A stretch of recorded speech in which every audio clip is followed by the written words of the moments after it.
नमस्कार दोस्तों, प्रकाश का परावर्तन चैप्टर के अगले भाग में नीरज प्रकाश एजुकेशन यूट्यूब चैनल पर आपका स्वागत है। तो इस अगले भाग में हम बताने जा रहे हैं अवतल दर्पण और उत्तल दर्पण के क्या क्या उपयोग हैं। हमने पिछली कक्षा में पढ़ा अवतल दर्पण और उत्तल दर्पण में प्रतिबिंब किस प्रकार बनते हैं, वास्तविक प्रतिबिंब किसे कहते हैं, आभासी प्रतिबिंब किसे कहते हैं, और इन्हीं प्रतिबिंबों के गुण के कारण इन दर्पणों का किन किन कामों में यूज होता है वो आज हम देखते हैं।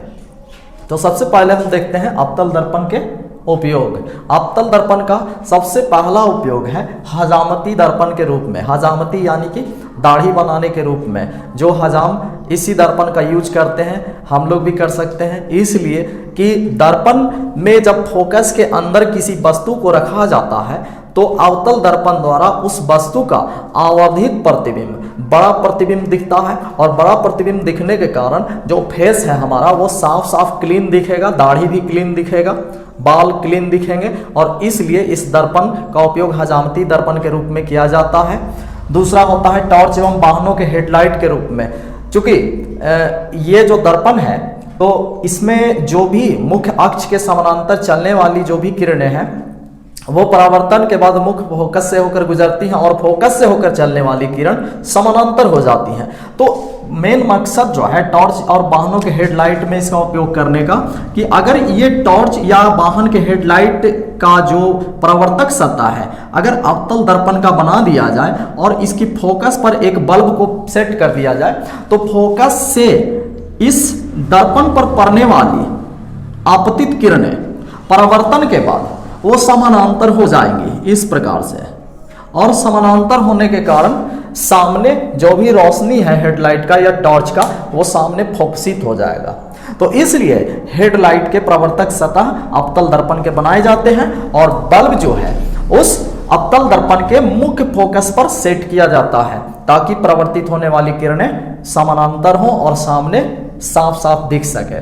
तीसरा, रोगियों की जांच में ठीक इसी प्रकार से जो गले या दांत के डॉक्टर, कान के डॉक्टर, तो ये सब जो डॉक्टर होते हैं कान के अंदर देखने के लिए, मुंह में दांत को देखने के लिए कि दांत में कहाँ पर कोई गड़बड़ी है, तो ये सब देखने के लिए जो डॉक्टर होते हैं वो अपने सिर के पास ये अवतल दर्पण लगा हुआ एक बांध लेते हैं पट्टी, और सामने बल्ब जो जलता है उस बल्ब से आने वाली किरणें अवतल दर्पण से परावर्तित होकर उस रोगी के मुंह में या कान में फोकसित होता है, और वो डॉक्टर उसके अंदर वो साफ साफ देख लेते हैं। तो ये मेन मकसद इसका भी वही है कि अवतल दर्पण से परावर्तित होने वाली किरणें एक जगह फोकसित हों, एक बिंदु पर फोकसित हों, और जिस बिंदु को देखना रहता है, जिस दांत को देखना रहता है या कान के अंदर जहां पर देखना रहता है उस बिंदु पर उस बल्ब से आने वाली प्रकाश को वो डॉक्टर फोकसित करवाते हैं और वो साफ साफ देख लेते हैं। सौर भट्टियों के रूप में बहुत सारे ऐसे भट्टी हैं जो अभी भी सूर्य की रोशनी से सोलर प्लेट की सहायता से चलाए जाते हैं।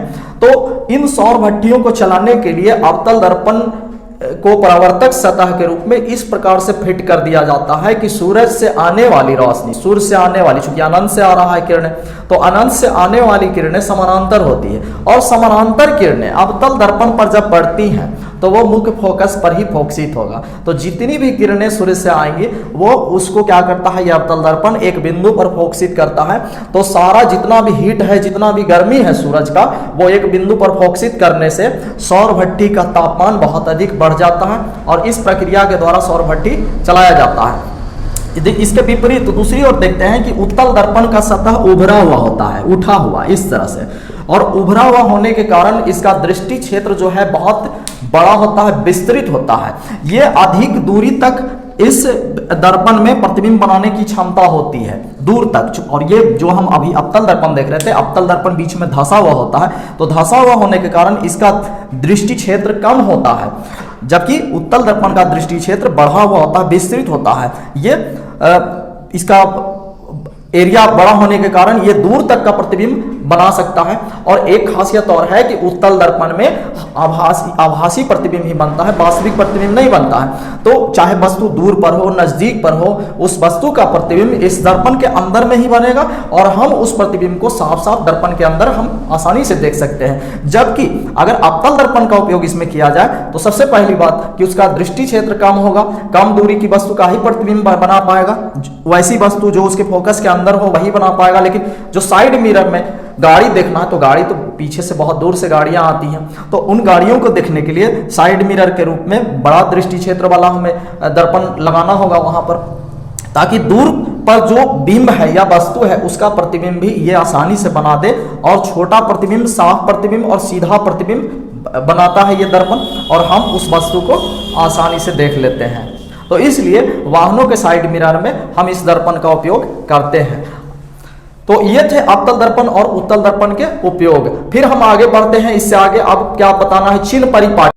देखिए अब हम सीखते हैं उत्तल दर्पण और अवतल दर्पण में विभिन्न दूरी पर रखी हुई वस्तुओं और उन वस्तुओं के बने हुए प्रतिबिंब, वस्तु की ऊंचाई, फोकस दूरी, वक्रता त्रिज्या, प्रतिबिंब की ऊंचाई, इन सबों का चिन्ह हम किस आधार पर लेते हैं। बहुत सारे चिन्ह धनात्मक होते हैं, बहुत सारे ऋणात्मक होते हैं। तो ये चिन्ह लेते समय देखिए आप लोगों ने बहुत पहले से ये पढ़ रखा होगा कि जब एक संख्या रेखा पर हम कोई भी नंबर दाहिनी तरफ लेते हैं, पहले एक मूल बिंदु जहां से हम किसी भी दूरी को नापते हैं, चाहे दाहिना तरफ चाहे बायां तरफ, तो दाहिना तरफ जो भी दूरी नापा जाता है वो धनात्मक होता है, प्लस में होता है, और जो बायां ओर होता है वो निगेटिव होता है, माइनस में होता है, ऋणात्मक।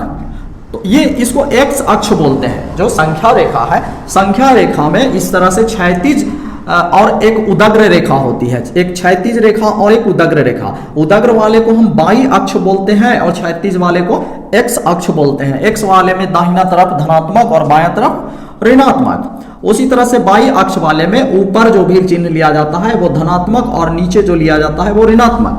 ठीक उसी प्रकार दर्पण में भी हम आते हैं। जब हम अवतल दर्पण को लेते हैं तो अवतल दर्पण क्या होता है कि अवतल दर्पण की सतह जो धंसी हुई होती है, और इस अवतल दर्पण में जो इसका फोकस हो या वक्रता त्रिज्या होता है, मान के चलिए जिस गोले का एक भाग है, जिस गोले का हिस्सा है ये गोला इधर की ओर होगा, और गोला इधर की ओर होने के कारण जो है इसकी फोकस या वक्रता त्रिज्या इधर होगी, बाईं ओर होगी।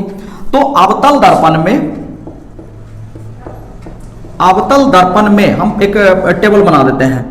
जो फोकस होगा, सबसे पहले देखिए संकेत समझिए, जो वस्तु दूरी लिया जाता है दर्पण से, जितनी दूरी पर वस्तु को रखा जाता है उसको वस्तु दूरी बोलते हैं, और उसको यू से सूचित करते हैं। जितनी दूरी पर प्रतिबिंब बने, चाहे वो दायां ओर बने चाहे बायां ओर बने, प्रतिबिंब दूरी को हम भी से सूचित करते हैं।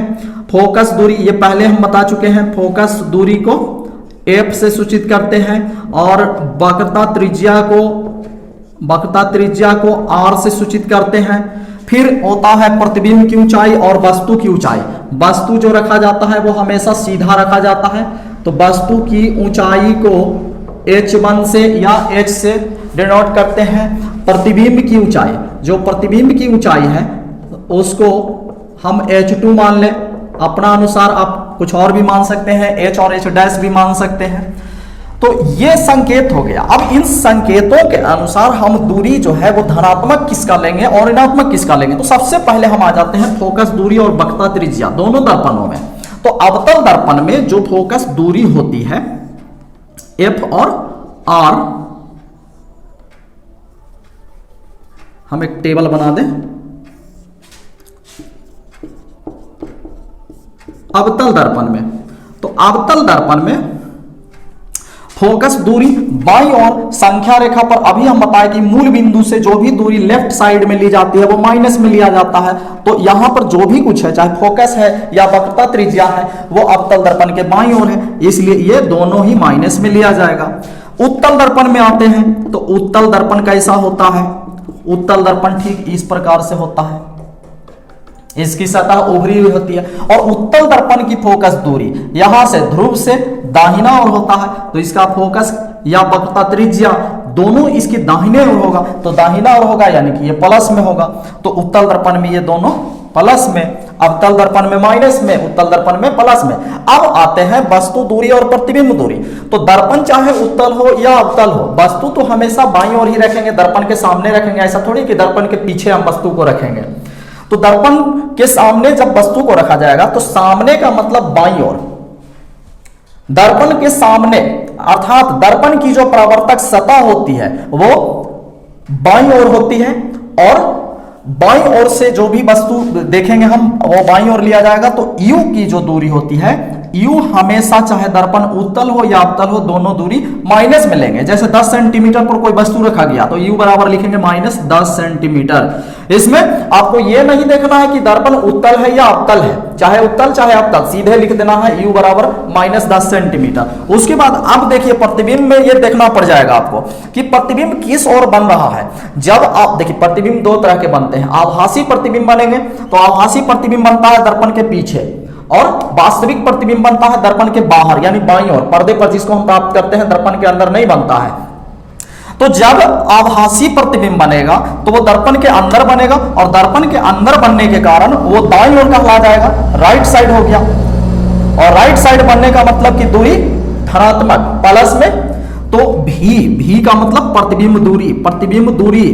अब देखिए दोनों दर्पण में, अवतल में तो दोनों तरह का प्रतिबिंब बनता है, दर्पण के अंदर भी और दर्पण के बाहर भी, लेकिन उत्तल दर्पण में केवल एक ही प्रकार के प्रतिबिंब बनते हैं और वो होते हैं आभासी प्रतिबिंब। तो आभासी प्रतिबिंब जब भी बनेगा तो वो इधर दाहिना तरफ जब बनेगा तो उत्तल दर्पण में हम इसकी दूरी लेंगे हमेशा प्लस में, लेकिन इसमें अवतल दर्पण में ये प्लस और माइनस ये ध्यान रखना होगा कि प्रतिबिंब जब वास्तविक बन रहा है तो दर्पण के सामने बनेगा और उसका चिन्ह माइनस में लिया जाएगा, और प्रतिबिंब जब काल्पनिक बने या आभासी बने तो वो प्रतिबिंब दर्पण के पीछे बनता है, वो पॉजिटिव चिन्ह प्लस में लिया जाएगा। फिर ऊंचाई, वस्तु को हम हमेशा सीधा रखते हैं, दर्पण के सामने सीधा रखिए या सीधा माना जाता है कि वस्तु सीधा है। तो वस्तु जब सीधा हम रखते हैं दर्पण के सामने तो H1, यहां हम H1 और H2 लिख देते हैं। H1 का मतलब वस्तु की ऊंचाई और H2 का मतलब प्रतिबिंब की ऊंचाई। तो जब हम वस्तु को रखते हैं दर्पण के सामने तो हमेशा वो सीधा रखा जाएगा, और ऊंचाई जो है वस्तु की ऊंचाई हमेशा प्लस में लिया जाएगा। लेकिन प्रतिबिंब दोनों प्रकार के बनते हैं। उत्तल दर्पण में देखिए तो हमेशा सीधा और छोटा प्रतिबिंब बनता है। तो छोटा से मतलब नहीं है, सीधा से मतलब है। सीधा प्रतिबिंब का मतलब वो संख्या रेखा पर हमारा जो ये नियामक इस पर ऊपर की ओर बनेगा, और ऊपर जो है बाई अक्ष लिया जाता है वो धनात्मक लिया जाता है, नीचे ऋणात्मक लिया जाता है, नीचे माइनस में लिया जाता है। तो ऊपर बनने पर ये प्लस में हम लेंगे। उत्तल दर्पण में चूंकि वास्तविक प्रतिबिंब बनता है, यहां भी हम आभासी बनता है, यहां लिख देते हैं कि आभासी प्रतिबिंब, और आभासी प्रतिबिंब हमेशा सीधा, यहां पर फिर से हम लिख दें आभासी प्रतिबिंब जो बनता है वो सीधा बनता है, और सीधा का मतलब ऊपर में, तो ये प्लस में लिया जाएगा।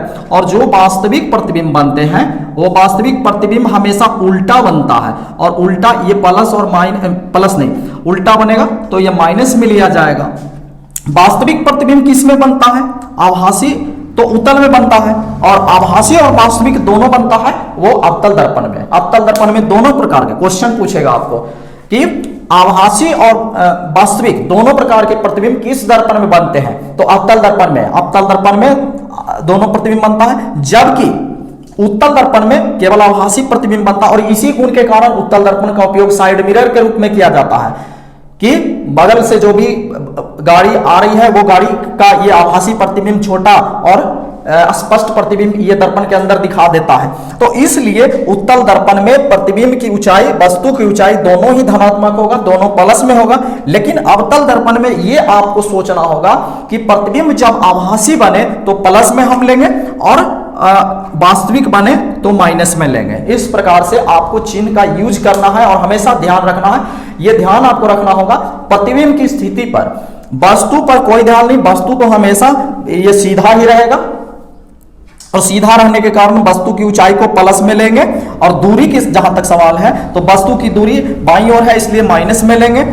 फोकस दूरी तो आपको हम बता ही चुके कि अवतल दर्पण में बाईं ओर होता है इसलिए फोकस माइनस में और उत्तल में प्लस में। वक्रता त्रिज्या अवतल में माइनस में और उत्तल दर्पण में भी ये प्लस में होता है। तो सबसे इंपॉर्टेंट चीज है आपको प्रतिबिंब की स्थिति जानना, और जब आप प्रतिबिंब की स्थिति आपका क्लियर हो जाता है तो दूरी में आपको कोई प्रॉब्लम नहीं होगा। यही है चिन्ह परिपाटी, और जब अब चिन्ह परिपाटी आपका क्लियर हो जाएगा तो जितने भी न्यूमेरिकल क्वेश्चंस होंगे दर्पण से रिलेटेड कि वस्तु दर्पण से इतनी दूरी पर रखी हुई है, प्रतिबिंब इतना दूरी पर बन रहा है, तो आप इसको आसानी से सोल्व कर सकते हैं। तो फिर हम आगे आप देखिए दर्पण सूत्र के बारे में। दर्पण सूत्र 1/v प्लस 1/u बराबर 1/f, यानी 1 प्रतिबिंब दूरी प्लस 1 वस्तु दूरी और बराबर 1 फोकस दूरी होता है। इसको हम प्रूफ कैसे करेंगे, तो इसके लिए हम अवतल दर्पण में बने हुए प्रतिबिंब पर विचार करते हैं कि जब अवतल दर्पण में कोई वस्तु रखा हुआ है OA अनंत और वक्रता केंद्र के बीच, अनंत और वक्रता केंद्र के बीच OA वस्तु से चलने वाली प्रकाश की एक किरण जो मुख्य अक्ष के समानांतर है, वो दर्पण से परावर्तन के बाद मुख्य फोकस से होकर गुजरती है।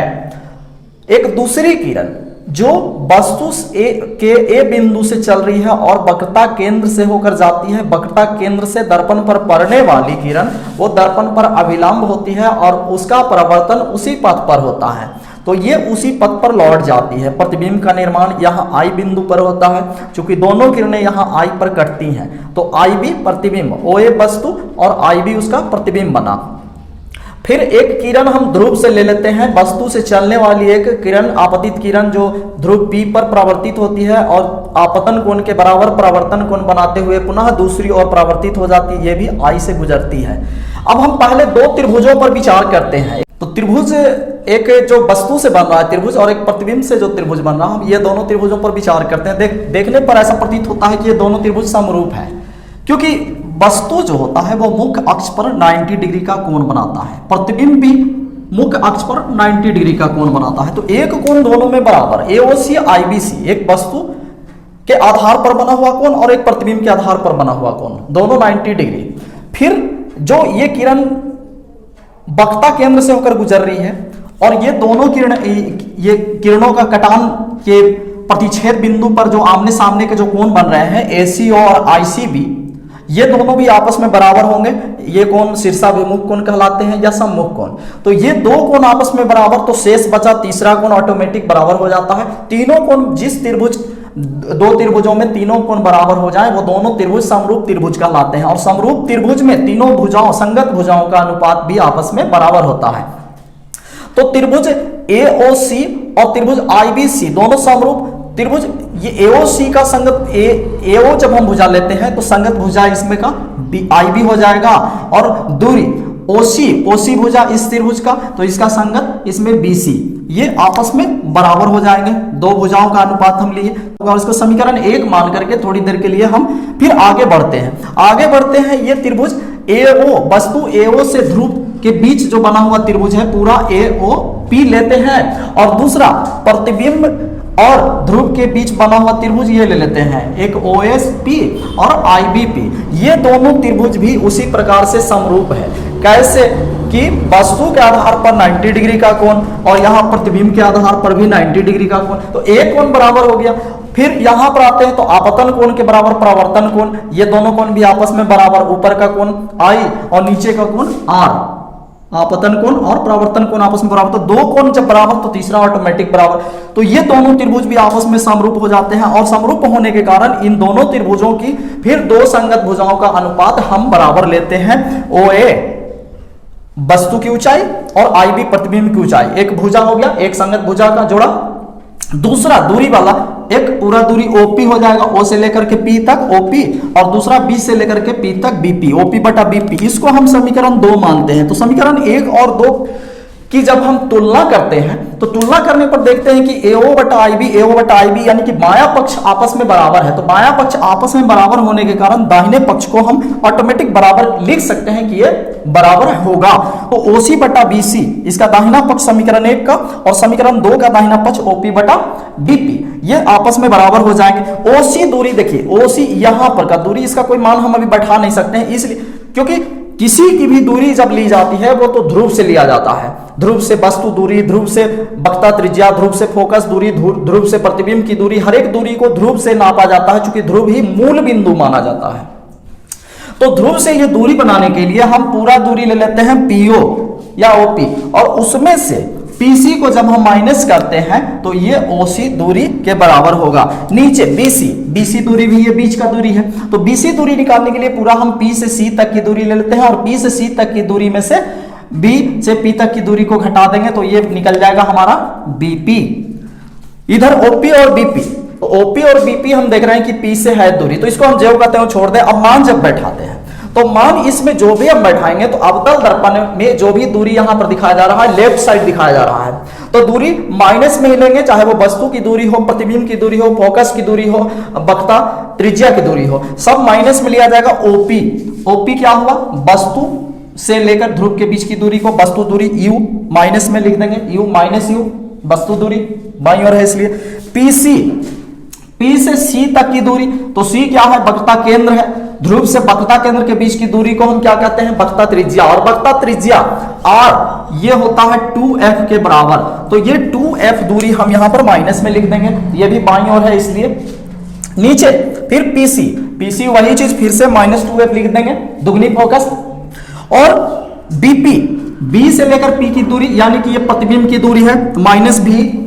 फिर इधर आते हैं ओपी, ओ से लेकर के पी की दूरी क्या है, तो वस्तु दूरी -u। बीपी, बी से लेकर के पी की दूरी प्रतिबिंब दूरी -b, यहां माइनस माइनस कट जाता है। फिर आगे बढ़ते हैं तो ये -u, यहां माइनस माइनस प्लस हो जाएगा, +2f, और ये -2f, फिर माइनस माइनस प्लस भी। अब हम क्रॉस मल्टीप्लाई जब करते हैं, गुना करते हैं तिरछा, तो ये भी से ये दोनों में गुना होगा तो u भी 2vf बराबर u से गुना करने पर -2uf, फिर u भी। पुनः नीचे बढ़िए तो यहां पर देखिए 2vf और ये 2uf को हम इधर ही ले आते हैं, 2uf प्लस में आ गया, उधर माइनस में है समीकरण के दूसरी ओर, इधर का u भी उधर के u भी के साथ जाकर के ऐड हो गया तो 2u भी लिख दिए। 2 कॉमन, दोनों और दो दो, सब में दो दो है तो दो दो को कॉमन ले लेंगे, 2 कॉमन लेंगे तो ये vf और ये uf बचा, इधर क्या 2uv का 2u, 2 से 2 कट गया। अब दोनों ओर हम uvf से भाग दे देते हैं, uvf से भाग देना मतलब सब में uvf बटा कर दिए, सब में uvf बटा करने पर इसमें से vf से vf कट गया, uf से uf कट जाता है, uv से uv कट जाता है, इसमें बचा क्या, नीचे में u बचा तो 1/u, इसमें v बचा तो 1/v, और इसमें f बचा बराबर देकर 1/f। ये हमारा दर्पण सूत्र हुआ, और ये दर्पण सूत्र के आधार पर जब दो राशि ज्ञात हो तो हम तीसरी अज्ञात राशि को हम निकाल सकते हैं, वस्तु दूरी, प्रतिबिंब दूरी और फोकस दूरी में से तीनों में से 2 दिया हुआ रहेगा, एक हम आसानी से निकाल सकते हैं। तो इसको आप बिल्कुल क्लियर कर लें और फिर से रिवीजन कर लें इसका।